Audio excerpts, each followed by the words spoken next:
रख हौसला वो मंजिल भी आएगा, प्यासे के 5 साल का समंदर भी आएगा। मत बैठे तक का मंजिल के मुसाफिर, एक दिन आप सभी को मंजिल भी मिलेगी और मंजिल मिलने का आनंद भी आएगा।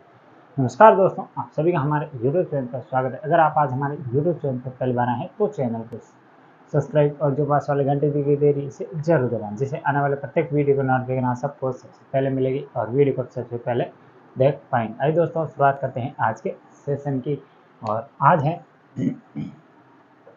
22 मई 2026। Today current affair episode number ये हमारा है कौन सा 826। इस वीडियो के अंदर आपको विश्व भारत राजस्थान मतलब स्थितिक सामान्य ज्ञान पर बात करने वाला हूं, तो आपको वीडियो अंत तक देखना है, पूरा भी देखना है। आज का पहला क्वेश्चन है कि हाल ही में गोवा में कौन से क्रम की एशिया कप ब्रिज चैंपियनशिप का आयोजन किया जाएगा। तो कहाँ पर आयोजन किया जाएगा, तो किया जाएगा गोवा के अंदर। पहला तो आपको ये ध्यान। और उसके अलावा फिर कौन से क्रम की है, ऑप्शन ए है छठी, ऑप्शन बी है चौथी, ऑप्शन सी 5वीं और ऑप्शन जो डी है वो है 8वीं। तो एशिया कप ब्रिज चैंपियनशिप का कौन सा क्रम में, मतलब इसकी जो चैंपियनशिप कौन से क्रम की आयोजन गोवा में की जाएगी, तो ये की जाएगी 5वें क्रम की। तो ये आपको ध्यान रखना है। और इसके अलावा स्थान है गोवा, ये भी आपको थोड़ा सा ध्यान रखना इंपॉर्टेंट है। भारत की जो सबसे कम तटीय सीमा लगने वाला राज्य है ये है गोवा, ये भी आपको ध्यान रखना है। पणजी इनकी राजधानी है और मांडवी नदी के किनारे, ये आपको ध्यान रखना।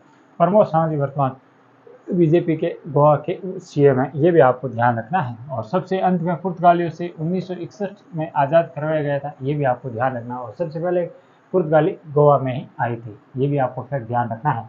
और रेबीज मुक्त घोषित होने वाला प्रथम राज्य था, ये था गोवा, ये भी आपको ध्यान रखना है। इसके अलावा आज का दूसरा क्वेश्चन है कि विश्व मधुमक्खी दिवस कब मनाया गया। तो आपको बताना है कि जो वर्ल्ड बी डे है ये कब मनाया गया। ऑप्शन ए है 19 मई, ऑप्शन बी है 20 मई, ऑप्शन सी है 17 मई और ऑप्शन जो डी है वो है 21 मई। तो जो विश्व मधुमक्खी दिवस है ये कब मनाया गया, तो ये मनाया गया 20 मई को। तो ये भी आपको थोड़ा सा ध्यान रखना है, इंपॉर्टेंट दिवस है। इसकी मैं जैसे ही ये महीना खत्म होगा मैं इंपॉर्टेंट जो मई के दिवस और उससे थीम रिलेटेड थीम कौन कौन सी इंपॉर्टेंट है वो सारे मैं एक वीडियो के माध्यम से हमेशा ऐसा करता आ रहा हूँ और आगे भी करता जाऊँगा। तो ये भी आपको ध्यान रखना है।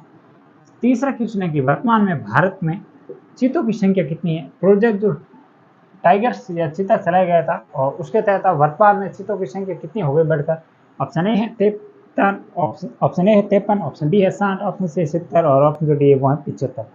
तो वर्तमान में भारत में चीतों की संख्या कितनी है, तो ये है 53, ये भी आपको ध्यान रखना है। नामीबिया दक्षिण अफ्रीका से हम चीते लेकर आए थे, ये भी आपको पता होगा। कुन्नो नेशनल पार्क जो कि मध्य प्रदेश में स्थित है, वहां पर हमने उनको रखा है, ये भी आपको ध्यान रखना है। और इसके अलावा आज का चौथा क्वेश्चन है कि मेट्रो जो मंडे की शुरुआत कहाँ की गई, की शुरुआत यहाँ पर लिख दी कहाँ की गई, तो ये भी आपको थोड़ा ऐड कर लेना है। ऑप्शन ए है नई दिल्ली, ऑप्शन बी है मुंबई, ऑप्शन सी है कोलकाता और ऑप्शन जो डी है वो है बेंगलुरु। तो इसका क्या होगा राइट और सटीक आंसर की हाल ही में जो मेट्रो मंडे है इसकी शुरुआत कहाँ पर की गई, तो ये की गई नई दिल्ली के अंदर। तो ये भी इंपॉर्टेंट फैक्ट आपको ध्यान रखना है और इम्पोर्टेंट क्वेश्चन है, ये भी आपको ध्यान रखना है। ये तो थे हमारे 4 क्वेश्चन जिसमें हमने विश्व से संबंधित और भारत से संबंधित इंपॉर्टेंट करंट अफेयर पर बात की। एक हमारा स्पेशल क्वेश्चन है, ये है हमारा राजस्थान करंट अफेयर से संबंधित, तो इसे भी जरूर देख लीजिए पूरा, क्योंकि क्या पता यहाँ से क्वेश्चन राजस्थान के एग्जामों में आ जाए। तो हाल ही में ऑपरेशन क्लीन स्वीप है, ये किस पुलिस के द्वारा शुरू किया गया या किस पुलिस के द्वारा चलाया गया। Option A Jaipur police, option B है Jodhpur police, option C Kota police और ऑप्शन डी वो उदयपुर पुलिस।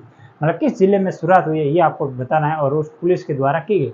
तो ये की गई जयपुर पुलिस के द्वारा ऑपरेशन क्लीन जो स्वीप है इसकी शुरुआत की गई। इंपॉर्टेंट क्वेश्चन है, एग्जाम में काफ़ी बार यहाँ से जो क्वेश्चन है वो पूछा गया था, क्योंकि एक ऑपरेशन दोस्त है वो पुलिस चलाए थे, डूंगरपुर की जो पुलिस है वहाँ की पुलिस ने चलाया था, वो एग्जाम में पूछा गया था। तो इसलिए ये भी आपको ध्यान रखना है, एग्जाम में पूछा जा सकता है। तो ये थे आज के कुल हमारे 5 क्वेश्चन और क्वेश्चन से संबंधित इंपॉर्टेंट फैक्ट। कैसा लगा वीडियो कमेंट बॉक्स में जरूर बताएं। वीडियो को लाइक और चैनल पर आपने अभी तक सब्सक्राइब नहीं किया जरूर। कल फिर मिलेंगे अन्य वीडियो में इसी जोश और जुनून के साथ। तब तक जय हिंद जय भारत।